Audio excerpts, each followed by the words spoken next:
Tyler, how's it going? Good. How are you doing, man? Good. It's long overdue here. I appreciate you hopping on here. Yeah, it's been a while, man. So I always enjoy talking with you. So we always have a good time.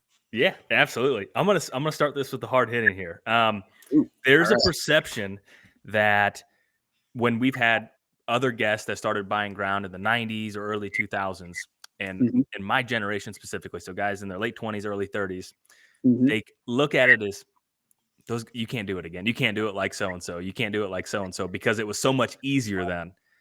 Is there any merit to that? No, not at all. I mean, I wouldn't say it's still the same game. You just have to be just as involved. I mean, I think it was easier in the sense maybe back then because people didn't know how to do it. I think you just got to be more involved. It's not going to just fall into your lap. The deals aren't going to fall into your lap as much. Obviously, we've got, if you take like the 90s and the 2000s when you had, you know, $1,000 dirt, right? I mean, that's, $1,000 an acre dirt, and now here it is 2025. And now we're, anywhere from, five to $8,000 dirt. I mean, for recreational Mhm. dirt. But that's just kind of kept up with inflation. So it really hasn't changed, that much from that standpoint. It really hasn't. So the game's still the same. It's just finding those deals. I think the only difference is now is that I think people have kind of figured out that there's money to be made in the recreational world, and they're seeing, what it is out there and how to do it. But it's still, I mean, I do deals with guys all the time, Yeah. that are making money on farms, and it's definitely out there. It's harder on the small farms because no matter what, a small farm you're kind of paying a premium because it's an affordable total amount of dollars no matter what, right?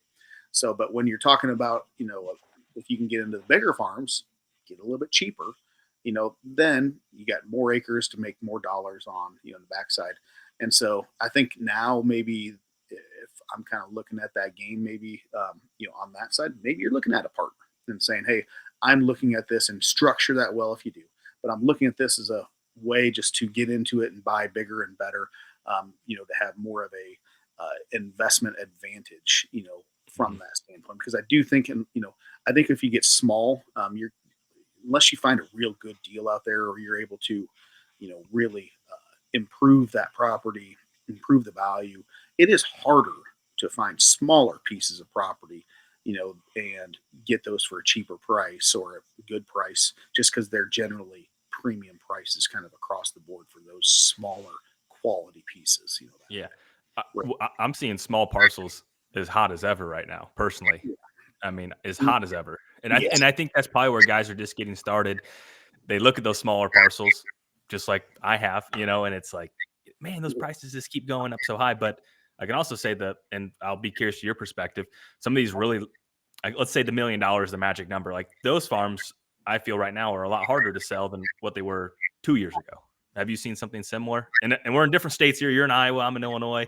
Different clientele, but same brain of type of Yeah, buyer. no, actually, I'd say it's the opposite for me. Um, Really? yeah, so but a lot of the guys I deal with are investors, and they've got deep pockets, at this point. And I deal with a big mixed array of buyers and sellers both. But a lot of the guys that I do a lot of deals with, they are looking for bigger, and they like bigger. And I think that the reason why they like bigger is because, like I said, you can just find maybe a little bit better deal on those things, and there's more money to be made in the backside. Where, especially if they could flip, it's like, I mean, I just had a property here, just that I think I sold. It was originally, let's see here, it was 386 acres originally, and I think you paid 5,900 for it, and then we added I think 54 acres, to that, and then sold it for 65. Made $600 in an acre, but he did that in 6 months. But Mm, that was on 424 acres then at that point. hmm. So there's a decent amount of money that got made there really fast. Yeah. And so I do see some of the, especially from that standpoint. So there's ways to make money in this world, still plenty. It's just finding those opportune deals and being able to. I think it's really just having the foresight to be able to see where that's at and why if I can structure this, and why that matters. I mean, on that particular one, that was we pieced together the extra 54 acres because it connected to another landowner that just gave him a ton, that gave him basically a 1,000-acre tract because it connected, sold it to him. He Yeah. saw what he could possibly do and made it happen. Yeah. I think that's a really good point. You mentioned partners might be the way to go. What are some tips on structuring a good partnership? And I know Well, you're not an attorney, but yeah, I mean, I think you got to find the right property if you're going to do that too. And I think, in dealing with enough guys that have partners that have had problems, I think you almost want to do it where you actually, when you buy the same property, you maybe go and you buy it originally together, but then I think you split it in some sort of way, and maybe you guys figure out a deal where we're splitting the land where we actually own different, our actual own sides, which means you have to kind of find the right piece where you can actually have it splittable, and Mhm. that's ideal.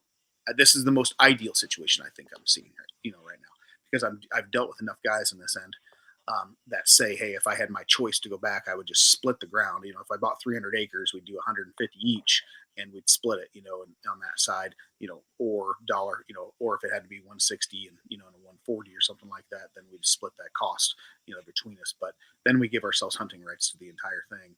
That's kind of an ideal Yeah. situation. But otherwise, you got to have somebody that you're on the same page with 100%. And you got to draw those things out. And I would even say you're drawing it out in writing, because things get gray over time, if you don't have things in writing. At least if you have a baseline to go back and I'm talking about every single thing you can think of. Like every single thing. I mean, it's like from everything from how the food plots are going to be paid for, who's gonna, how do those costs go across the labor side? If somebody's doing all the labor work on that stuff, there's they maybe don't have to pay as much in the seed there if they're going to go do all that and or anything, and then how's the management side, from the deer hunting? Hey, I want to bring my dad down. Well, okay, but this is only the stuff your dad's allowed to shoot if he's going to come down. Like everything has to be clear, clear, clear, and that's stuff you don't need a lawyer for. That's just maybe a lawyer can go and stamp approval on how it's written out in the end. But that's stuff on a line item stuff. And we're saying, hey, we're going to think through the entire season. We're going to think through the entire year and how we're going to go about this and come through every single one. And you might even find out right then when things kind of get a little tough, whether or not that person's actually your partner that you really want. Because when it comes down to actual hard stuff, can you really work with that person when it comes down to really line item stuff, that's may end up being a little bit more of a problem for that person than the other person. Mhm. Having those conversations probably first and foremost is probably the first thing that you want to do in finding a partner. And if you guys are truly on that same page, but if you're not going to go that route, you just go dive right in, expect some bad things to probably happen. Otherwise, you better have a lot of grace for that partner, Yeah. because it's gonna be really difficult to work with somebody if you're not on the same page. Yeah, I feel like any partnership or anything like that, having those hard conversations up front is the first step of Yeah, because in anything, and to your point, families typically expand, life changes for people, and to have all those contingency plans in place makes financial hardship. I mean, that's the thing is, yeah, man, your partner. Hey, he's got a construction company. His construction company goes bankrupt. yeah, Are they coming after the entire thing, which they would if you technically have it all wrapped up into one, right? I mean, that's so how do you structure all that stuff? Those are all things that need to be line itemed out if you're mhm, going to do a partnership. Now I'm not, and that sounds really difficult, and it is, and it can be. So you certainly need to know who you're going to pick for a partner, and the other thing is how long do you want to own it for? Is this a short term? Is this a long term? Some guys get in and then they're like, oh, I love this property. This is the best thing ever. It's kind of like the guy who finds a girl. It's like, what's the greatest girl in the world? There's not another girl like her in the entire world. Well, there's by partially, but they think it's the greatest thing because they just saw it for the first time there. Like, you know what? The truth is, it's like I've owned like four farms that are the best farms I've ever had in my life. They're all incredible. They're all incredible.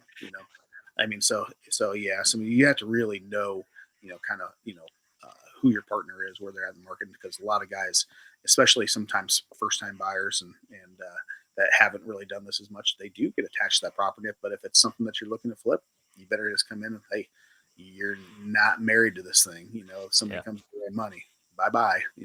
It's moving on. yeah. I've asked a lot of different people because everyone falls in love with the first farm, right? Oh yeah. Uh, they saved up a lot of money. They worked really hard for it. They buy it. And I've asked all of them, do you regret selling your first farm? And everyone quickly says, nope. I loved it, but I'm not sad I sold it. No, Because, no, I know, and I think back to my first farm too. I mean, I started small, then and just kept on flipping up. But yeah, I mean, I just they were but I also real estate for me is also I don't fall in love with it, anymore. I don't like I love them when I have them, but it's like if I could, if right the right deal comes through where I can sell this one, go get a different one, that works out, and make some money on that one, go buy a better one, and just keep on working up. Mm, That's I'd rather do that, and that's kind of what I did in the past, anyways. Is just kept on flipping up until I could get to a farm where I could just pay it off. yeah, So that's really the more of the goal that was on my end, was to do that because I think it's different too when I mean, if your family, you got family farms, you got family that's close, doing that stuff when that stuff and that stuff does mean more than just money, and that stuff, you got stuff like that. And I respect that a lot, but it just depends on which game you're looking to be in, what your goals are, and which way you're looking to go from an investment standpoint, and just owning land standpoint, and what that really means to you. And then, like I said, then if you're going to get a partner, you just better make sure they're on the same page with you on that stuff. yeah. Would you would you err on the side of going with a partner and dividing it is one of the best strategies right now to get a good deal? Um, I mean, yeah. I mean, it depends on where your budget is, I guess. I mean, if you're two guys, and hey, you can only afford, and one person can only afford 50 acres, and the other person's like, hey, I can afford, 80 or something like that. Maybe you guys are better off trying to just go find that 120, Mhm. rather than going and buying an inch. Because anytime you're getting into that, 80 and less, I mean, you're typically paying a premium for those farms, and Mhm. there's not a ton of wiggle room because there's typically, if it's quality property, there's usually a fair amount of buyers that are out there that are ready and available to buy those things. So there's not really a good price drop, but at least if they have a good agent, they've got that thing priced, in that area where it's just squeezing enough where it's just hard enough to want to buy it, but it's also buyable at the same time. Yeah. Uh, so, so I would say in the bigger side, just because it is, granted, I've got a lot of guys that are looking for bigger stuff, but they want bigger stuff because you can get a little bit better. You can get a little bit better deals, Mhm. and then if you're also, I mean, we're getting more into the investment side, but if you're looking at things, you know, from from kind of a macroeconomic scale. And this is kind of the way that I look at things from an investment standpoint. So, like I'm in Southeast Iowa, and I work in Southeast Iowa, and I've worked there for close to 20 years now. And but I look at certain things like where, let's just take like homes, like your home buyers and stuff. Like they always look to like the coasts, right? They're like, oh, Florida's going up, Florida's going down, California's going up, California's going down. I look at it a similar way here in Iowa, where kind of Northeast Iowa is kind of a barometer for me in a little bit, where because like for instance, I'll just use like like today's or even pre-COVID numbers. Where like today's numbers, Northeast Iowa, you're getting $10,000 an acre rec dirt. Recreational ground's going $10,000 an acre. You get down into where I'm at, and probably your highest price per acre county is probably your Van Buren, and there's stuff that's consistently $7,000 an acre, down there now plus. And I've seen stuff all the way up. I saw one that was like 7,800 something. Here. So that's definitely. But then on the flip side, you've got your counties that are further to the west with like a Davis and a Napanee County and a Wapello where you can get stuff in the fives. Mhm. So, but from when I say look at from a macroeconomic scale, like what happened in COVID, and this is what I try to teach a lot of the guys, from a real estate investment standpoint is that when you look at those counties there, because they've never been the more expensive counties on that one. But what happens is when you do get that high demand, like we end up having COVID, we end up getting low interest rates, higher demand, and all of a sudden those counties all float up to the same prices like the Van Burens, that were really high priced. And even at that time, even some of your, even further west, Decatur County, on that type of stuff. So it all that tide carried up to what that was. When I mentioned Northeast Iowa, because eventually, like this ground kind of eventually, and it takes kind of about the next cycle usually that it gets to that same price that Northeast Iowa does. We're Mhm. always a cycle behind them. But once they kind of float in that area, that's where I'm like, okay, eventually, Southeast Iowa is going to be $10,000 an acre rector, because my barometer is Northeast Iowa, and I know that historically we eventually get to that same one in the next cycle that goes up. So from an investment standpoint, that's why I kind of look at from a macroeconomic scale like that, and how that happens. And it's about a timing, a little bit. And when I was buying and flipping properties, I did the same thing. I mean, I can tell you, like I bought a property in Appanoose County for, well, between the two properties that I bought and pieced together, I think I had $2,800 an acre, and I ended up selling a year and a half later for 52. But because those prices in that county rose up to what the other counties were at the time. They went up a little bit. The other counties were a little bit higher, but it rose up close to them because the demand was so high at that time, because you couldn't find good quality stuff in any of those counties. And so all their buyers, it was cheap money. They were looking everywhere to buy just quality ground. And so all those prices went up with it. Mhm. So that's just another thing. But like I said, I think from the long term there, that's why I look at it Northeast Iowa, and that's eventually we're gonna have $10,000 an acre dirt, down here as well. When you tell people that aren't in tune, what do they say when you tell them that? Are they, Yeah, "No, no way," or they just pretty receptive to it? um, you know, if they're not receptive to it, I mean, it's not a hard thing. Here's the numbers. It's Yeah, not. I'm it's not. happening. Yeah, it's like, just look. I mean, I don't have to. I don't have to necessarily. If you don't believe me, just look for yourself. I Yeah. mean, so it's all there. And it's maybe harder to see. I've just been in this real estate business, and I've watched it happen. So much. From that investment standpoint, and just watch it all happen. Time and time again. In 20 years here of doing it, that I know that's the way it kind of rolls, and it eventually goes. Mhm. But yeah, you definitely get your guys who are, oh no, it's not going to go that, and man, and I don't like to be the guy that says I told you so, but we got a lot of those guys where it's like, I definitely could be in your ear and saying, I told you so.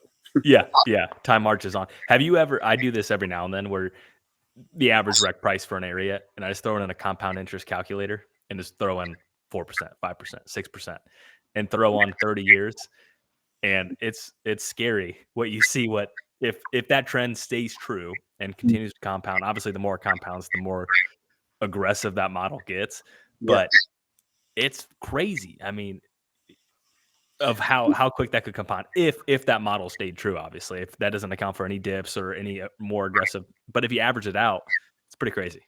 Well, take that, and then you take a farm that you've got some income from, too. Like if you can find a farm with a two, let's say, in a really good, find a 3% farm, you Mhm. know, when you get those farms, plus Well, the quick explain what you mean by a 2%, 3% farm for everyone. yeah. So I'm talking about, like, so just a a return on your investment, meaning like, you bought the thing for $100,000, let's just say easy numbers here, and it has a 2 or 3% income return, either from your CRP or tillable or whatever else that may be available for income on that property. So it has income means to bring that up. So you factor that in, plus, I mean, and those numbers jump over time too, right? I mean, because they go up, so Mhm. so all those numbers eventually go up, plus your appreciation, goes up. So like you're saying, they get like 4% per year, which is probably, probably even low, for Right. for what it is. But over time, those numbers. So like, as you well know, like I'm a host on Auction Cast, Mhm. and next to me is Craig Borcher, from Ascent Financial, and he's a numbers genius when it comes to this stuff. And I watch him talk about all these farms based upon the averages and where they're at, for the income, and where the average ends up being, from the appreciation standpoint. And most of these farms are 13 to 15% annual returns over time, actually, which is insane. I mean, Mhm. which is way better than the stock market in a lot of ways too. And that's where I think a lot of people, see, the value in land, and it is such a safe thing. I mean, even when we get downturns in markets, it's not like it's tanking like the stock market is, right? I mean, the stock And market's good because, like, hey, you can watch that thing tank, and if you got yeah, money to go back into it, hey, you can make some good money, probably even and right. And it's You know, probably for the best that farms don't have a ticker floating above them in the sky as well too. yeah, 100%, 100%. But yeah, they're uh, yeah. So farms have always been such an incredible investment, and the thing that I always liked about farms to me is it was you could play on your investment. You know, you could actually enjoy your investment. So the money that you're putting out there is not just going to some of these turds in the stock market, and just and putting money in their pockets. You're actually enjoying it and for yourself. And so I think there's a lot of power that comes from that. And then and then on top of it, like even somebody like, like myself, like I eat wild game. Like that's probably the majority of the meat I eat in this household. Mhm. And so constantly, that's what we eat all the time: deer meat, elk meat, whatever it may be. I mean, that's what we eat, And so on top of that, I'm also putting food on the table from it, as Yeah. well. And then I know exactly where it came from, So Yeah. rather than a lot of the crap that's out there. So yeah, so there's a lot of different means when it comes to that type of stuff. When you can look at a farm not just from just a money standpoint, but also from it is a lifestyle standpoint as well. Especially from putting food to table and everything else. Do you think assuming a lot of folks, obviously there's cash buyers out there, but for guys that are getting started and they're looking at this as an investment, but maybe they're servicing 6 or 7% interest on their loan. Do you think it is still a still very strong investment if you're servicing 6% or 7% on your loan? Um, Or I mean, do you make a plan to aggressively pay that farm down? yeah, I think it's obviously changed, and you're seeing that in the market because of that, right? Just by the demand and the supply that's even out there because of that.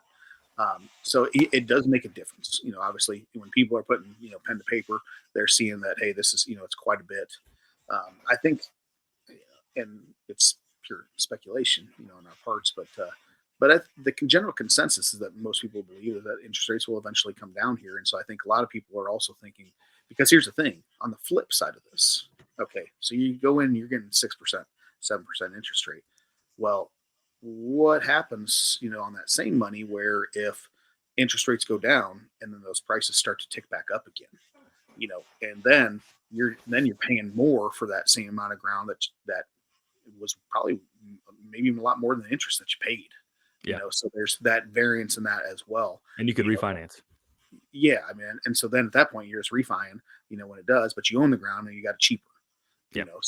So there's a lot of guys that have that mentality more or less than they do because I think a lot of guys are at least a lot of the guys I talk to are pretty bullish into thinking that in at least not maybe not in 25 but in 26 that we're going to get lower interest rates where they're going to be able to refi that type of thing.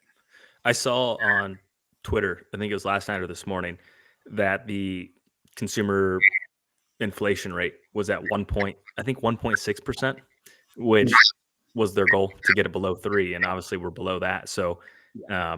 it was like a financial pundit that shared that and said, "All right, Jerome Powell, time to lower the interest rates because we hit that." But then the next, like the first reply is, "Well, let's see what the tariffs do." Um, Well, but at the same time too, I mean, this speaking, I'm not. Granted, I have a finance degree, but uh, I don't know that entire market. But I think, this is, I wouldn't say that even though that's where the inflation index is. The real question is let's just do the bullshit factor here. Does it really feel like inflation's really gone away that much? Not really. Like Fair, things are really high still. Like yeah. no matter what, I mean, we're still paying. When I go to the grocery store and I'm paying $5 for a carton of eggs, like, well, it kind of pisses me off, quite honestly, because I love eggs. You need And some chickens in your backyard. Can you have chickens trust, back there? no, I've had them in the past, and I regret not having them now. Trust me. Yeah. but That's no, so no, I wouldn't. So I do think because numbers can be fudged. That's the thing. So there and you just don't know how those numbers are really coming about. Because statistics are so easily manipulated. From that standpoint. But the reality is, and I think most people would probably agree, is it doesn't really feel like inflation's really gone away that much. Where it is. And there probably is a case to be made that hey, we do need to keep higher interest rates to kind of get some things down to a normal level, which is the way that they fight that. And so that's probably true. The whole entire way, the only way we're going to get ahead of higher interest rates, we do have to get better economy. We have to get people making better money. If you're not making better money, then then we're not going to get ahead, on that side, because people have to make better money in order to fight off the inflation. So I'm sure at some point you'll probably see gas prices probably go down, because that's kind of what they did in the last administration. Mm-hmm. And then that'll kind of help some things go forward, because that obviously hits everybody's pocketbook on that side. But Yeah. those are things I think about and I look at, when I'm looking at kind of the barometer of what the state of the economy is, and those are the things I think that's going to happen, and that's probably, you can probably follow in line, because that's what they did in the last, at least in Trump's last administration, in order to do that. So I kind of expect the same thing. Yeah. Yeah. It's fun. It's fun to put on your thinking cap and guess. Yeah, But at the end of the day, it's out of your control, out of my control, but it is it's always out. a thought exercise. Yeah, but if you're looking, at an investment standpoint, that's the things you kind of weigh. It's like, okay, if you had to put a bet on some horse, like, which bet are you putting down? Like, make your decision. Yeah. And live or die with it. And so, but figure it out either way. And that's just, no matter what, if you're investing in this stuff and it's going to break you completely to do it, it's probably not the right decision anyways. Right. Yeah, I would agree with that. What would you say to folks? I feel, and maybe you have a story of this personally or a client that comes to mind. How do you avoid overthinking deals? Because this leads in what we just talked about is someone can sit there with a whiteboard and say, well, this is happening, this is happening, this is happening. That makes me scared. That makes me bullish. And I feel that a lot of guys get stuck in the analysis by paralysis phase. And then the next thing they know, 4 years go by. What do you say to those guys? Not personally, but here's the open microphone to say it to them right now. I mean, the reality is I hate dealing with those guys, and because those are the guys that you show farms 30 times to, over the years, and they still haven't bought one because, oh, it's just missing this. And so, and at the same time too, like, and I remind these guys of this is, and it's the healthy reminder. And maybe for you guys who do overanalyze, the reminder is that the farm that you really, really debated about buying and you weren't really sure, you could have bought it at, and I'm thinking a particular client here that could have bought this at $3,500 an acre, and now it's sold for $7,000 an acre. It doubled in price. In the time that, and because you were like, it seems a little bit high then. Like, everything kind of seems a little bit high, and there is some truth to that. But the reality is, it's like, if you look back 5-10 years ago, and about any type of time period, of course, maybe the mid 80s, that you'd be off, that was just a bad time period with just stupid high interest rates. You can generally see that you're gonna win out over time. Like, even if you feel like you're paying a little bit high, which a lot of these times that's what it is. Like, I don't know if I want to pay that extra couple $100 an acre or something like that. It's like, the grand scheme of things, long term, it ain't gonna amount to a hill of beans. You can afford to do it.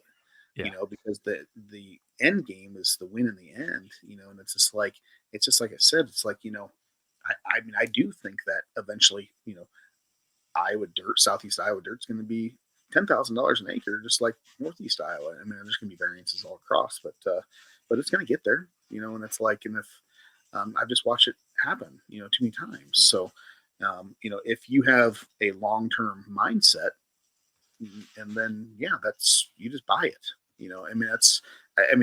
There's so many guys that just overanalyze those things. I've just watched them lose. When you overanalyze so much, it's, you end up losing. So, like, the guys who are the best investors, and I work with a lot of really smart guys, a lot of smart investors, because I've been doing this long enough. Man, they make decisions quick. Yeah, they do. Like, it's just like they see it. Yep. Okay. Yeah. Put an offer together. Yeah, in a lot of these guys now, it's not even, they don't even step foot on the farms. Like, they're not looking at it and they're not looking for things that are wrong with it as much. They look at it, I'd say, you're really good investors. Maybe this is just life in general. It's like, they have just a really positive outlook, and they look at the farm and they say, hey, I know this farm has what I need from this standpoint here, and it's the reason why I can sell it. Because you always got to look at a farm, no matter what, is like, hey, what's it selling to the next guy, or can you improve that can sell it to the next guy? And as long as you kind of have that mindset there, that's like, generally not losing out, unless you're paying stupid amount above. But if you're, somewhat smart in how you're, which farm you buy, And if it's a quality farm, because I mean that's the other thing too. Like you get guys who, and you see the same thing. Like you take it from tillable dirt, 90 CSR farms to grade A grade A hunting farms. Those farms don't go down in value very much if they even in the worst economy. So they really don't. Like Hmm. the guys who are there, that when those farms come up for sale, they generally just still do really well, no matter what. So if you're buying quality, you're going to pay high for it, but that farm's going to still go up in price, Yeah. still good. And the You know, buyer's pool will still be large because it's because it's A plus plus. I just had a yes, conversation with a client, and he has a partner in business, and he was saying that, man, my partner, he just makes decisions super fast. Like, yeah, we're closing up shop here and we're moving here because of this, and it's done like a snap of a finger. And I said, well, do you think that's part of you guys' success? And he's like, yeah, it probably is. And I can even think of some clients that I've worked with in real estate, and how you describe it is exactly how they are. Like, yeah. I'm not going to squabble over $200 an acre. Get it bought. Yeah, and that's the thing. It's like they understand, they understand, where what they've been doing the game long enough that they just understand that, hey, eventually I'm going to win in this no matter what. Hmm. And everybody, like I said, as long as you know your own financial situation, on that end. But and I would say that every single farm that I've bought, same thing. I mean, no matter what it is, I mean, even when I know they're good deals, it's like there's a pucker factor no matter what. Like, what am I missing? Like, and you do start to kind of go down, some different roads, mentally, and it's like, but I don't regret a single farm that I bought at all. I mean, I made incredible money off of almost every single farm I bought, and I didn't buy necessarily deals either. I mean, like they weren't like, maybe one of them was a deal in that entire thing. Otherwise, I probably bought market price, at the Yeah, time, but they just increased in value. And I did my thing as far as to increase that value as well. yeah, You know, value add. How, and I think we're all spoiled of this, of the mythical story of so and so that bought whatever farm for 30% below market in the super blue moon situation, and everyone always thinks they're the exception of the rule. And from what I'm sure what you're saying, from what you've seen, is like, it's all right to pay market, and then here's your succession plan of, maybe when you looked at it, you said, I don't really like this, or you don't like that. If you can fix it, and then the next person isn't even going to consider those drawbacks. the thing that I look at when I look at buying a farm and to the improvements is I look at it and I say, if somebody's going to buy this, how are they going to rip on my farm necessarily? Sure. What are they going to tear down? Can they see too much from the road? Okay, you know what? Maybe I'll either do some grass or I'll do some cedar trees, where they say, where all of a sudden that eliminates the idea that they can see too much from the road. I try getting rid of all of the rebuttals that they Hmm. could possibly have from that farm and look at it. And when I sell farms to guys too, I tell them, hey, this is the things that you need to do here because this is the issues of the farm. If you can change it, this is what I would do, because this is going to get rid of some of those issues when you do go to sell it. And generally, those guys who do that type of stuff, they end up making great money on those farms, even when they're paying market or even slightly above market. Hmm. Because you buying farms and you're buying quality farms and you're doing them in good areas, you're generally going to win in the long term. No matter what. Land has just proven that over time and time again.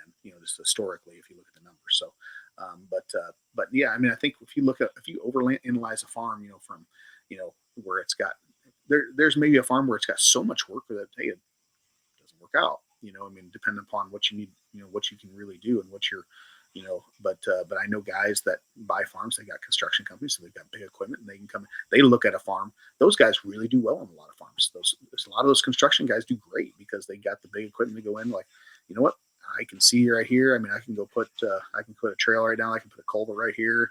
Go take a backhoe, stack some dirt, and do all that. I mean, they can look at things from their standpoint and say, I can improve it.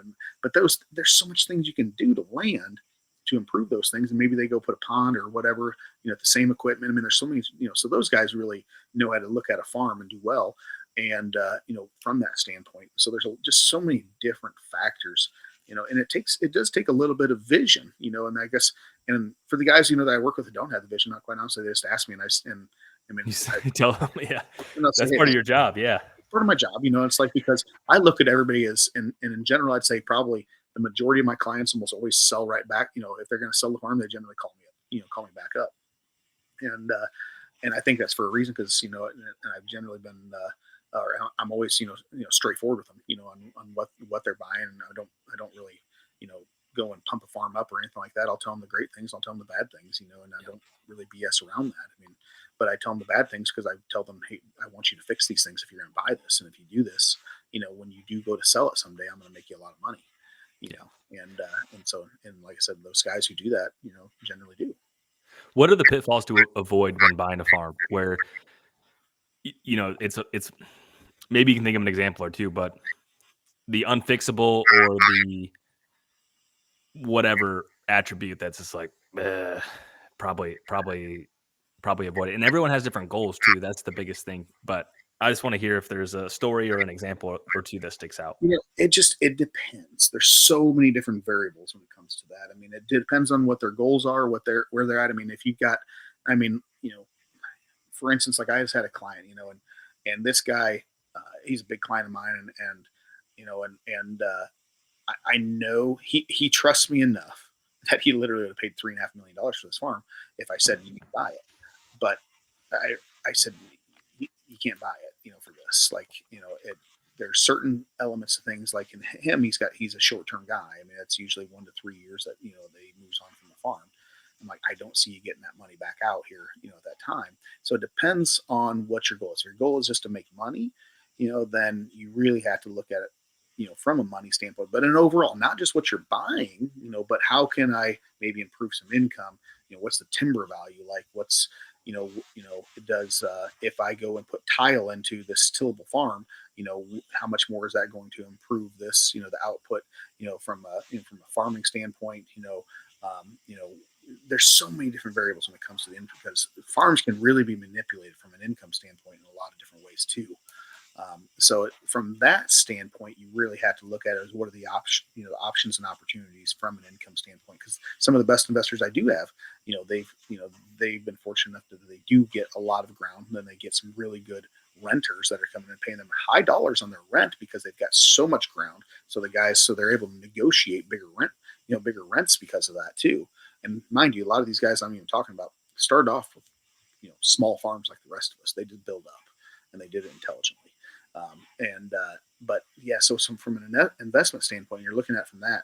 Yes, you have to buy smart, but you also have to look at what you can create from the income standpoint, from that farm and what that looks like. And like I said, that's from all different variables, all different angles, on that, and calculate that in, when you're looking at that farm, and then or like getting a farm, that maybe has if you get a farm and like a they're paying a really cheap rent amount, you know, and your goal is to get the rent up, and so that way you can, claim your income is much higher too. Get under contract. So there's some different variables, that can come from that stuff, from an investment standpoint. But then, past that, then it comes, a lot of it's location, right? I mean, that's Yeah. the big factor, and I don't care whether you're into a grade A tillable farm or a grade A hunting farm. If you're in a big management area with a grade A hunting farm, it's probably going to sell really, really, really, really well. Same Mhm. thing with the tillable farm. If you got a 90, 95 CSR2 farm here in Iowa in a great farming community, you know, those things rent extremely well, and they're always strong no matter what. So if you're getting, pick your locations wisely, on that, and what how you want to do it. But it really just depends on the type of farm, and and what you're wanting to do to those farms, and what your mode of improvement is to that farm. And I've got guys that, like I said, construction guys that like to go and can really clean some things up. They can do some things from that standpoint. I got some guys that really like to look at timber, and they look at the timber value in a farm. And I've got guys that really are super high on the deer management side because the deer are the commodity of that farm, and they go in there and they really improve the deer hunting on that farm as well. So there's a lot of different factors when it comes to these farms, and as far as and what can you really get out of that? It's like if you're looking at a farm, you know, and this is, comes down to talking to guys like myself. Like I know so many of the different areas, in Southeast Iowa where not every area is a 200-inch area. It's just not. I mean, Iowa is a very, very structured. I mean, your really good farms are 160 to 180-inch deer, phenomenal deer. But Iowa's known for bigger, and there's other parts, that other farms, that that they will produce, 200-inch deer, every 3 to 5 years or something like that, depending upon the size. Just because it's just genetics in that area for some reason or another. That's just something something in the water. I don't know what it is, but there's just something different in certain areas that produce certain big deer. I mean, because I know of farms that extremely managed. I mean, if you looked at it from an aerial photo, gorgeous aerial photo, has everything it possibly needs, but they've killed one 200-inch deer in 15 years off that farm. It's like the genetics just aren't there. Hmm. So it just really depends on what your overall all goal is, from a deer management standpoint and how you develop those. But and I can also tell you that a lot of your unmanaged areas have a lot of 200-inch genetics too, just because they don't look pretty on an aerial photo. Hmm. So there's a lot of that as well. So it just depends on what your goal is, and how you want to go about it. And a lot of different ways to skin that cat. I mean, taking open farms and putting CRP on them, and then if you want to create a really good hunting farm, get some tall grass CRP, stack some food plots and tower blind, and shooting fish in a barrel in some of those situations. It really is. Yeah. And so a lot of different ways to go about it, and to make a farm, much much prettier. And like I mean, I love grasses, because of that. And I love tillable. I mean, so it just it depends on what the best asset for that farm is, and what your goal is, and I can generally tell you the best means to go about that if you're going to do it. Yeah. How often? Because I really like CRP farms. I aspire to buy a beautiful CRP farm with fingers and ditches. Like that's the next farm I really really want to buy. Yes. But I feel that most people gravitate towards timber. I mean, they look at the block of, they look at an 80 that's joining, I don't know, 600 acres of timber, and that's what most guys gravitate towards. But and I that's where I would have been a couple years ago. But where do you fall on that? Well, I'll tell you you're exactly correct, and I especially get that from like guys from Wisconsin, like in Minnesota, man, they just love their timber. It's like, oh, I got to have lots of timber. Like, Big timber. Yep. I mean, and then it's like then you have a conversation like, are you just want to shoot big deer? And it's like, okay, well, then you got to kind of rework their mind on that. For me, I've owned timber farms, I've owned CRP farms. I've hunted them all. Um, every single farm has the potential there to pull out the best means from it.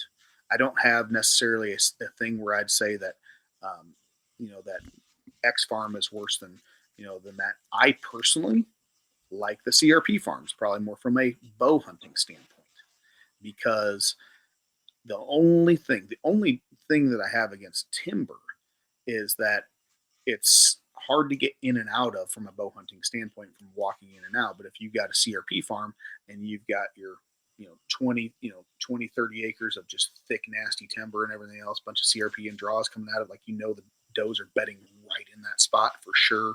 And like you can kind of you can just narrow things So down, much more predictable. and you can get in and out so much easier. Yeah. So from that standpoint, and that's what that standpoint is extremely exceptional. And the other part is the size of the deer. I mean, they're just as big or bigger. I don't know what it is, but like it seems like a lot of these CRP farms, they crank out some absolute giants, and a lot of them do get overlooked. I mean, if you looked at an aerial photo for a lot of the CRP farms that I've hunted over the years, you'd be like, You got to see them in person. I feel like a yeah, lot and of that's time. it's like everybody looks at an aerial photo and then they just see like some draws and like, not enough holding power. And yeah, maybe from a year-round standpoint, that's probably true. But from a bow hunting standpoint, you get down and dirty and you start getting on the ground, those things, and you're like, you get on there like, yep. If like you generally, like, especially a lot of those CRP farms, like there's usually an X marks the spot in those things in the aerial, and it's like you can kind of figure something's going to come creeping right through there, and it's going to be bow range. You're going to kill them. Yeah. So I love those type of farms, especially from a bow hunting standpoint. But then if you can combine, you know, if you can get the right structure in those types of farms too, you can keep them, in the winter too.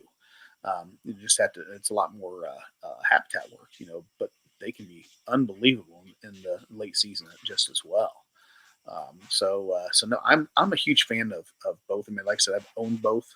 I had a timber farm one time, and I think that one was 176 acres, like 110 timber. But I did a lot of kill plots in that timber, and I made it so that way. That way I could, because I had a dozer come in and I made it so those kill plots, I could get in and out somewhat easy, but I stack timber. Like I'm really big on, I like to stack timber, on the tree. I pick my tree out beforehand and Hmm. I'll stack timber around that and even sinking it back. If I can, I'd sink that timber, the timber that you push out, and I'd sink it behind that tree stand so not crossing back behind you. Yep. So ways to manipulate those a lot.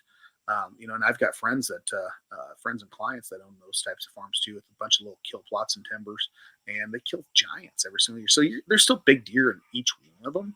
It's just that I just find it easier, especially because at least historically on my end, I'm generally hunting one solitary deer, and I don't like it's maybe I just mentally play mind tricks to myself, feeling like I bumped him as I walked in and out of the timber because I had no clue where I Which feel one? Yeah, which deer where I was? feel Yeah. like I some PRP that I'm not maybe bumping because I can kind of see some tails running away or whatever it is, and in that low light sometimes or whatever, so yeah, it's all preference, and I'm more of a bow hunter than a late season hunter, anyways, and so I just happen to always go more towards those types of farms just simply because they're easier to hunt.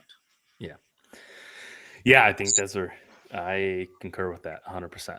But there's a couple things that deer hunters love. They love the smell of freshly turned dirt. They love big timber and fall colored leaves, and they also love big mature bucks. And so, whatever Yeah, combination that is, it's all wired in us to love that. yeah. I mean, there's something about it too. I mean, for sure. Like, I mean, I think I just had a conversation with you here or this past week. I mean, I just listed this, 52 acres, and I was walking through it, and it's got 13 acres of tillable in the entire thing, so 40 acres of timber, pretty much. And but the timber is gorgeous, and like a bunch of big white oaks, in there, and then some thick, real thick bedding areas. I mean, like it just sets up. Like I can just sit up there or stand there and just imagine, Picture it. Yeah. yeah, you can imagine this deer running around in there. I'm like, all right, this is a pretty spot to sit and just enjoy, God's work, that Yeah. he did here. It's like it really is. And so, seeing so I enjoy timber a lot too. Like I enjoy the heck out of those things. And it's super pretty, on that end. It's just a little bit harder to kill them than the big stuff, it just is, and Yeah. so unless you've got some things, that are really working terrain wise in your favor, and which this 52 acres actually does. And, farm a lot. Or if you're a guy from Pennsylvania or a big woods area, I feel like a lot of those guys are pretty deadly when they come over this direction. Anywhere west from wherever they're coming from. Yeah, and they are. I mean, they've hunted that type of landscape there for a really long time, so that's what they're comfortable with. And but yeah, I mean, in Iowa, yeah, I mean that's you don't need that, for sure. I mean, first off, Iowa's only 11% timber. Like we don't have a ton of timber in Iowa at all. Yeah. Like not by any way, shape or form. But we've got bigger deer than the majority of the rest of the country. Right? And it's not because of all of our timber. You know, Yeah. so yeah, so there's a lot of different ways, to go and kill those deer over in here, and I just happen to, I mean, I grew up here. I mean, and quite honestly, like uh, probably one of the best things that happened for me was like, I mean, I grew up doing shotgun hunting, because I'm from Iowa, and if you know anything about Iowa, like we love our party hunting, here, Yeah. and when I was a kid, I'm 44 now, but when I was, 30 years ago, when I was, the bird dog who had to go out and push the bush on everything, I mean, that's you learn kind of where these deer were hiding and stuff, and it wasn't, just these big timbers and everything else. Like they were all over the place in these tiny little thick draws, and all of a sudden you go walk into those things, and 10, 15 head would get up, and you're like, where the heck did all them come from? Yeah. And so yeah, I mean, that's you learned a lot when you're out there pushing the bush too. Yeah, that's a good point. And party hunting and same thing. Grew up doing deer drives, and I can't tell you the last time I did a deer drive because I can't remember. And that part of the culture No, is gone, which is it is.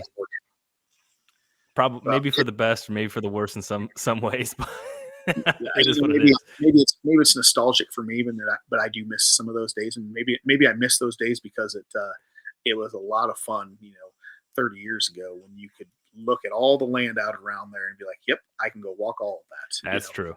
That is and now true. now obviously everybody's kind of got their own little slice, and they keep themselves, which rightfully so. Yeah. But it was a lot of fun where you could just basically look at 10,000 acres and be like, "Yep, there's not really a deer that can get away from us. We're gonna walk them Yeah. down one or another," And so no, I miss those days from that standpoint.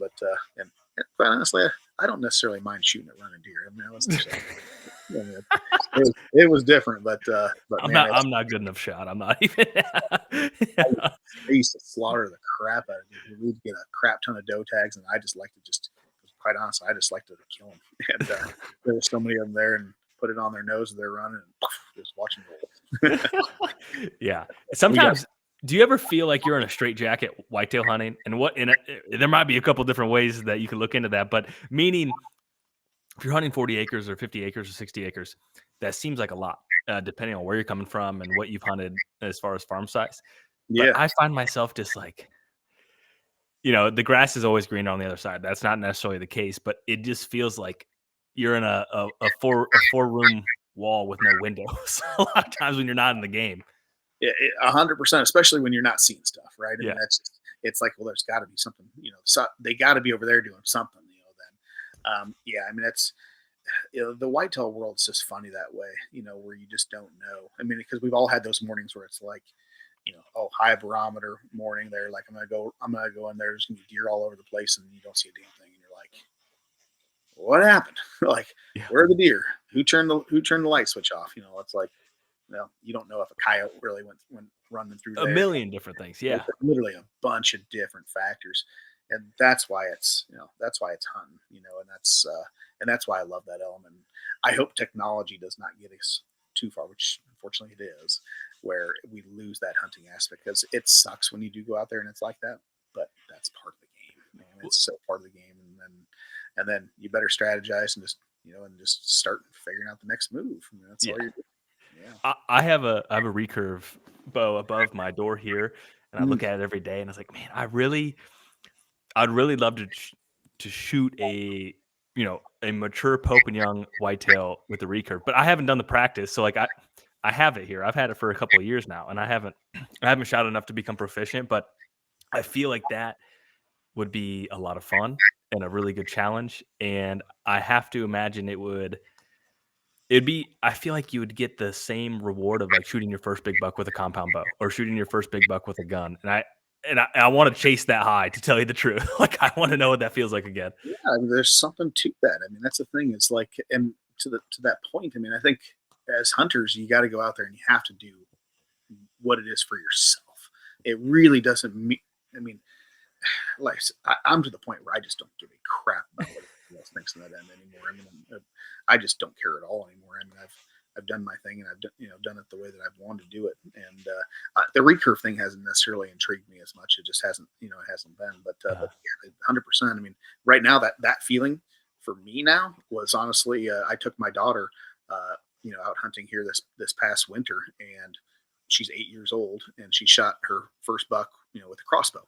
Like, that was the best feeling I've ever had in my one of the best feelings I've ever had in my certainly better. I mean, I've killed multiple booners, better than every single one of them, like 100%.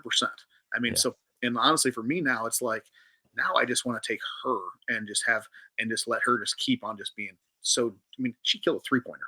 I Yeah. mean, and I didn't want her to kill anything big. Honestly, she probably could have shot something bigger, but but I didn't want. I really don't want her to. I want her just to. I don't want to start her off, you know, shooting the biggest deer out there. I want to almost build up kind of like I did, Yeah. no. But yeah, I mean, just the joy that came from that, that watching her just literally be giddy to shoot that deer, like she was so joyful. Let me tell you, it's like I said, one of the proudest moments I've ever had as a father, and certainly the highlight of my hunting career, to this day. That's So special. yeah, yeah. So that's kind of where I'm at. I might not smack a giant every single year and like that anymore, and perfectly fine with that. But I'd rather take my daughter and go do that. Yeah. And quite honestly, everybody else. I mean, I'm kind of the point where I've shot more big deer than the majority of people, and I'm kind of good at this point. And but I enjoy helping everybody else out, and that's kind of where I'm getting to as I get older. I guess I'm speaking of my age now. You're speaking from experience. That's what you're doing. Okay, you mentioned you've been in the business for roughly 20 years. What is one thing you know now that you wish you would have known 20 years ago when it came to real estate and identifying land for Well, what I like, and more specifically for hunting too, like from the enjoyment perspective, not so much from the investment perspective. well, I'll speak to both. From the investments perspective, I would have just bought, and I just bought it because stuff where it was on the edge of, because when I was over analyzing Yep. when I was younger, because I didn't have as much money. I mean, so but 20 years ago, I mean, where was land at 20 years ago? It's a hell of a lot cheaper, and it's like when you've seen what it's done, in that time, I could have bought stuff for $1,000 an acre all day long. Like hmm, I'd be doing pretty good here 20 years later on that stuff, right? So I'd have just bought, just more, on that side and just figured it out. And so that's what I had told my old self. I know I can think of 160 acres that literally could have bought for I think 100 and I think it was $150,000 back then. And I would have said, hey, you dumb son of a bitch, buy it, like Yeah. figure it out, like Yeah. you can do it. And so yeah, I'd have said that to myself, for sure. And from a hunting standpoint, you know, um, I think the hunting standpoint, I think everybody kind of has to figure that out on their own in Yeah. a little bit. Where for me, like I can only speak to myself. Like I enjoyed the entire process. I really did of everything. I mean, initially, I made my own trail cameras initially. I remember you telling me that, which Yeah, was fascinating. Like, obviously that was before my time. I'm like, yeah. holy yeah, that's hardcore. That is super hardcore. Literally, I mean, we were hacking like Sony P32s, and I think there's another one that's like the Sony P41, and we were linking it up to a board and soldering a bunch of stuff. Like, and I made these cases that were these Pelican cases, and drilled out holes and put glass and even put some red infrared glass in some of them. I mean, like I built like 10 of those things back in the day, and so that was a whole nother deal. So I was doing a lot of that stuff, in the very beginning when they weren't a big thing. Right. I saw value in trail cameras, and having that type of data. Now, granted, at that time, a lot of those, granted, we made eventually some infrared ones there, but they're all white flashes, which the pictures still this day, I still got some of those pictures. They're gorgeous still, I'm sure. beautiful pictures. But yeah, and that was so just that entire process, when it came down to it, of just where I was at, and then and the friends that you make through it. I mean, I've made so many incredible friends, through that, through this and partnerships and everything else. I mean, so as far as I'm trying to think of advice, on the hunting standpoint. Um, you know, if your goal, is to just go out and you just want to go out and you want to shoot big deer, you got to be where big deer are. That's first and foremost. I mean, and I knew that from the beginning. I mean, like I live in the Quad Cities, and like I was driving down to Southeast Iowa all the time because the bigger deer were there. That's where I needed to go. So I Mhm. found where the big deer were. I went to there. I figured out how to get on that ground. Once I figured out how to get on that ground, then it was like, okay, how do we kill these deer? How do we, and then how do we shoot the biggest deer that we possibly can? So it's like, so initially there was like, hey, we shot big deer, but then it was like, well, how do we get better? How do we get bigger?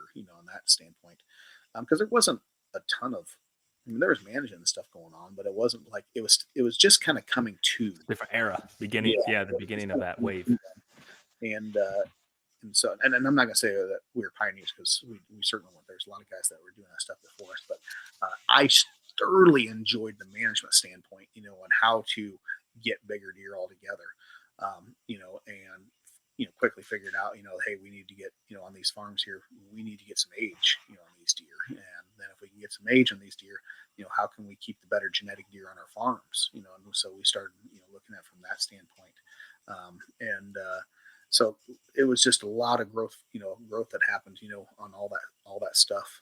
Because my goal, at probably like a lot of people, I mean, I wanted to shoot a giant every single year.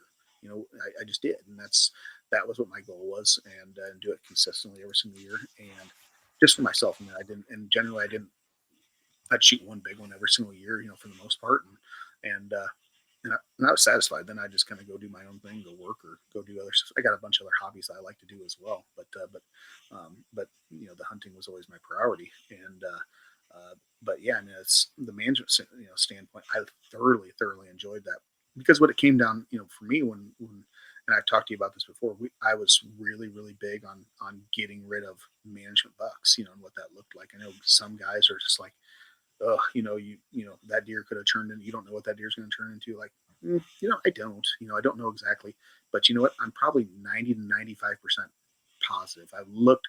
That was the thing is, I've seen so many trail camera pictures over the years of the exact same deer and how they age. From Yeah. 2 to 3 to 4 to 5 and even to 6. Now you don't know every single one. You just don't, and there's no way. But I can look at a deer now and have a pretty good idea, whether or not that deer is going to be a 170-inch deer someday. And it's like, if your farm can only sustain 5 mature bucks or 10 mature bucks or whatever, like, why do you want the crappy ones on there? Yeah. I'd rather have 10 genetically better bucks, that have potential to be really big if I can control that, because it's just a space thing. You're not manipulating the genetics, you're just manipulating who's taking up the space. And I'd rather have a better genetic deer, take up that space. And so I brought in tons of family, tons of friends. So I had a blast, and we'd just snipe, we'd go down there and, late season or whatever it is, where I'd sit with them bow and would shoot them. I'd literally drive the truck right up. We'd tag them, throw them in the back of the truck there, and get on out of there real fast. And it's just part of the management game. And because I've watched so many farms, this is the biggest, probably one of the biggest mistakes I see. I see so many good farms. They've shot booner after booner after booner on these farms here, and then you get some guy, comes in and they just throw food plots on there, and they don't touch any of the deer. And all of a sudden, they're like, oh, I don't have anything over 170 inches. Like, well, that's because your farm has, of the 10 mature bucks it can hold, you've maybe killed, probably the majority of the good genetic ones there, and you've left all the junk 8s and everything else. And I say junk, I know there's guys who are probably going to be like, oh, they're not junks. I'm just saying that, like, they're not genetically there that are going to be 170 peak potential bucks. Yeah. And so those deer are just taking up the space. It's not that you don't have the genetics on your farm. You just let the big ones just push out the the better genetic deer that are on your farm. Because this is the wild the wild deer world. Yeah, you can get 160-inch 3-year-olds and stuff like that. They're rare. Those are rare. They really don't come around very often. When you get a 160-inch 3-year-old, you better bubble wrap that thing, because that thing's gonna be a 200-inch deer at 5 and 6. Like, figure out how to get that thing alive. And to that point, like, you know what? If you got that type of deer, get rid of the junk. The junk deer that are gonna possibly kick him out. Push him out. Yeah. And that's management from that standpoint. Go have fun, bring your friends and your family, and go shoot some of those deer that aren't going to be nearly to that potential. Because that's what for me, it got to the point where it's like I always wanted to shoot a big deer. I didn't really want to shoot just any old deer, anymore. I wanted to shoot the biggest deer that I possibly could. Well, you have to have the big deer, that are there then. And the only way I saw to really do that was to eliminate the competition around them. Like I said, friends, family, neighbors. Sometimes the neighbors get them too, luckily. But that's where I think kind of the best means from to manage a smaller farm to have the biggest amount of deer on your farm. It's just that. Yeah. Here's a hard question to wrap this up. So you mentioned 20 years ago, the world of whitetails has changed drastically in the last 20 years. You mentioned whitetails are the commodity for a lot of these parcels. Yeah. And we have seen this ascent of whitetails being the commodity. And there is a lot of arguments, and this is generalized across the country, where it is now on the decline of the whitetail herd, or the potential of some of these areas where, whether it's legislation, whatever it is, fragmentation of land, it's harder to find big deer. And so with the commercialization of whitetails, like Whitetail Properties being a pioneer of branding recreational ground, where people before it wasn't a thing. Now it is. Yeah. Do you think that the 20 years in the future, without recency bias, we will still see a similar trajectory? Or do you think that the next 20 years could be completely different than what the last 20 years were? I don't think it gets better.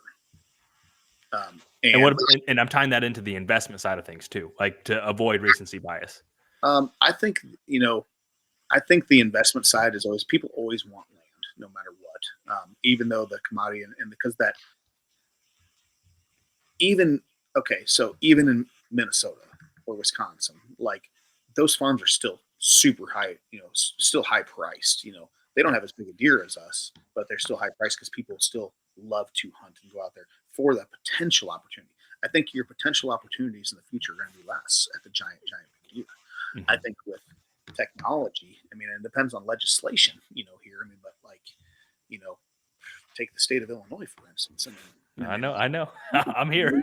speak to that all day long, and I don't know the intricate details in your state, but you guys used to be the king, in the Midwest. You guys had as many big deer as anybody in the country. You don't anymore. Like without a doubt, like it's really, really shrunk. Like really bad. I mean, to the point where it's your mature bucks and your really big antler mature bucks are down a lot. And that's has to do more with I think legislation, within your state than it does anything. Luckily, Iowa does do a pretty good job of legislation. I know to the point of guys hate it, but I I like the fact being an Iowan. I like the fact that we limit the amount of non-residents that are able to come into the state, and because it does make it so that way, it is more of a your local hunters that are doing it, that are managing the herds, because the herds are really managed, you know.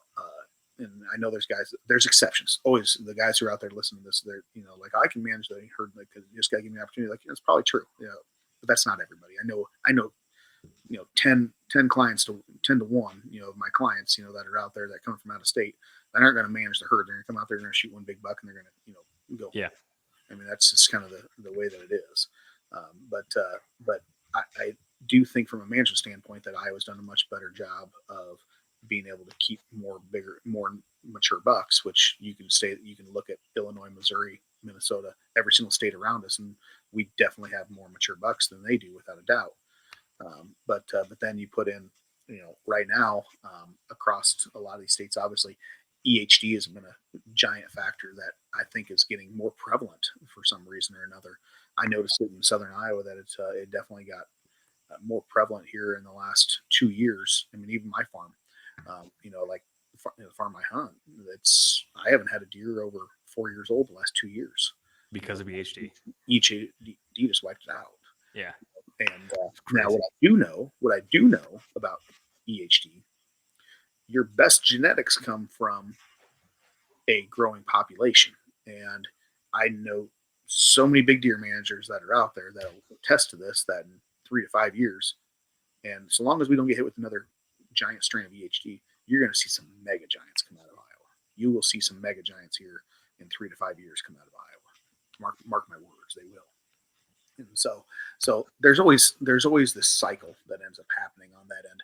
But the only thing that I worry about, I think, with you know they keep on pushing the envelope, like because now it's like we got straight wall cartridges, for rifles, Illinois, I think you know, years ago. Yeah.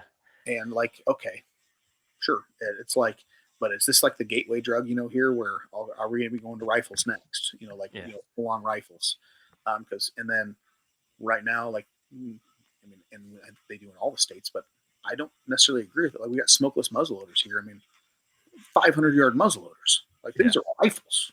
Like, there's like that's a different ball game. Like, and where muzzleloader season was supposed to be less than shotgun season was the original form. It's like, and it was the original idea. Now it's like the entire time. I mean, you have the potential to shoot, if you're using a straight wall cartridge, you can shoot 300 yards. If you're a really good shot with those things, and these muzzleloaders, you can shoot 500 yards now. I mean, so just the technology game has changed so much. Then you add in, then you got cell cameras and everything else. I mean, you can obviously speak to that as well as anything. Um, Cell cameras kill deer. They kill big deer. I mean, people are going to be like, they don't actually kill them, but like, you know what? It made good hunters great hunters, is I what agree. and Yeah. it made okay hunters good hunters. You know, I mean, because I know this myself. I mean, I can tell you exactly. I mean, I remember I got a picture of a deer, the big deer on my farm, and I mean, he was big 6x5, typical. I got a picture of him, not far from this food plot area. I was going to go to this other spot for this northwest wind, this front that was coming. The front was coming. And I was like, I know it's a kill day in October. I can go down and kill something. And I was in this other food plot. I got a picture of that deer at like 2 a.m. over on that side. I'm like, I'm doing about face. I'm going to this food plot now. What do you know? He comes out food plot and I kill him. Like, Yeah. that wasn't all me. It Yeah. wasn't. I mean, it's like, yeah, I put the cell camera maybe in the right place or whatever it was, but there's no way I would not have killed that deer if Yeah. that cell camera hadn't given me that information. And I know that happens across the board now. It's just up the level of the game, so much more where you can really now you can't track these deer down, but it definitely helps the deer get killed More effective. on a percentage scale higher for sure, especially with some good hunters. Yeah. So I think that what I worry about, long term is that because I love the quality. I love quality whitetails. I really do. Big quality whitetails. I mean, across the board. I mean, that's really from a conservative, conservation side. That's what I really fight for. I love, being able to chase big, mature, whitetails. And that's what Iowa's been known for. And I just like to see them keep the regulations in place. Don't ever do the crossbows here. I mean, like if crossbows come, I mean that's probably going to be the death of everything, there on that side. Because I mean those might as well be the old shotguns back in the day. I mean, you can shoot 80, 100 yards. I mean, that's the slug guns. That's what they were, when I first started hunting. Yeah. So it's a different deal there. So just technology wise, I see, where I just don't think we're going to see the amount of really big deer. I was still going to always have big deer because we got big genetics, but I just think your quality is going to go down over time just because we're just better efficient killers than we used to be. Yeah. Because of technology and everything else. But will it change the prices? No, I don't think so. Because there's always that potential. Yeah, I think the two things. I got to defend Illinois a little bit. There's still some really good pockets. There's some really good pockets, but unfortunately, even just 5 or 6 years ago, there was a lot more good pockets, and so folks that have really high end expectations or goals, their farm selection has to be a lot more selective than what it was previously. So that's the first thing I want to address. I don't want to badger my own state here. The other thing too is I think of a lot of people love nostalgia, and I think 20 years from now, people will still be reminiscing of 2025, 2024, whatever the case may be. And I think Buffalo County is a good example of that. And even some of the other states you mentioned where the historic record books, the Boone and Crockett bucks, and now there's wolves in those areas. Yeah. But there's still people that look at whatever data or remember the good old days, right? And in Buffalo County, I feel there's a lot of counties I would want to buy ground in before there. If I was truly just trying to hunt whitetails, but it's one of the most expensive rec ground counties in the country. Yeah, exactly.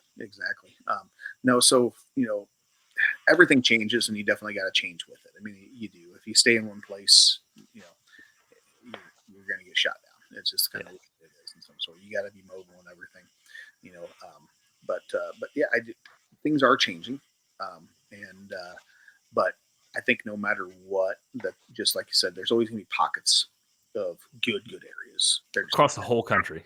The whole country. There always is, you just got to work a little bit harder and maybe find some of those pockets, now, and that's where you got to be, a little bit more mobile, from that standpoint. I think, with EHD in Iowa here, in particular, and certainly in Illinois as well.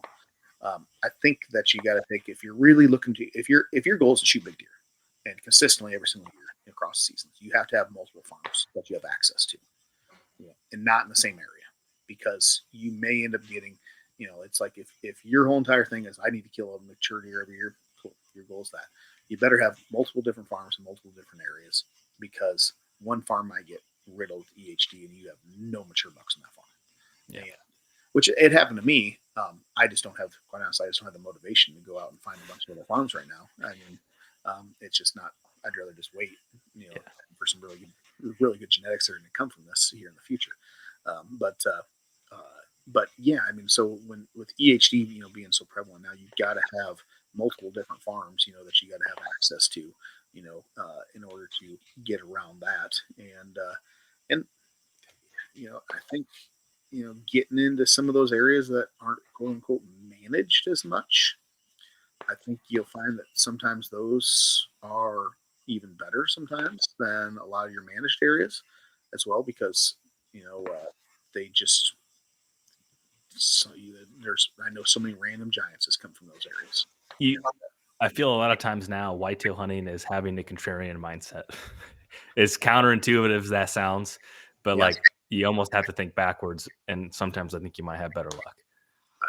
correct. I mean, you do. I mean, it's kind of like how the young kids always end up killing big deer just because they did something just like off the wall that that none of us seasoned hunters thought about, right? Yeah, And because 'cause so, you're trying to follow the playbook, follow the rules of correct. this, that, or the other, and it's like, "Yeah, you went hunted this 5-acre woodlot 20 yards off the road." Just did something there that's just kids do, and they just went out and had fun. And what do you know? They killed something giant.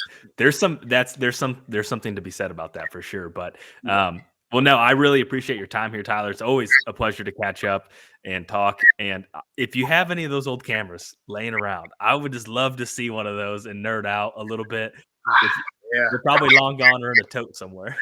Yeah. I think I ended up getting rid of those things, unfortunately, just because they were just taking up space, and and which sucks. But yeah, they were pretty dang cool. But I'll have to see if I can. I've got some old totes maybe downstairs. Maybe they're still laying. Maybe one or two of them down there. Love it. If someone wants to get a hold of you, the best way to do that. Yeah, best way to get hold of me is just actually just call me. Call me or text me, and my number's 563-370-0866. Whether it's land or whatever. I mean, that's a lot of guys. Honestly, I love talking hunting, so guys got questions, anything like that, and they're looking to get in the land game. I'll help them get started on that side as well. I mean, so that's kind of what I do. I love all facets of that end, all facets of dirt. So whatever your goal is there, I've done this long enough. I can generally help you out and make the best investment for yourself. Awesome. Thank you so much, and look forward to catching up again soon. Oh, awesome, man! Always a pleasure.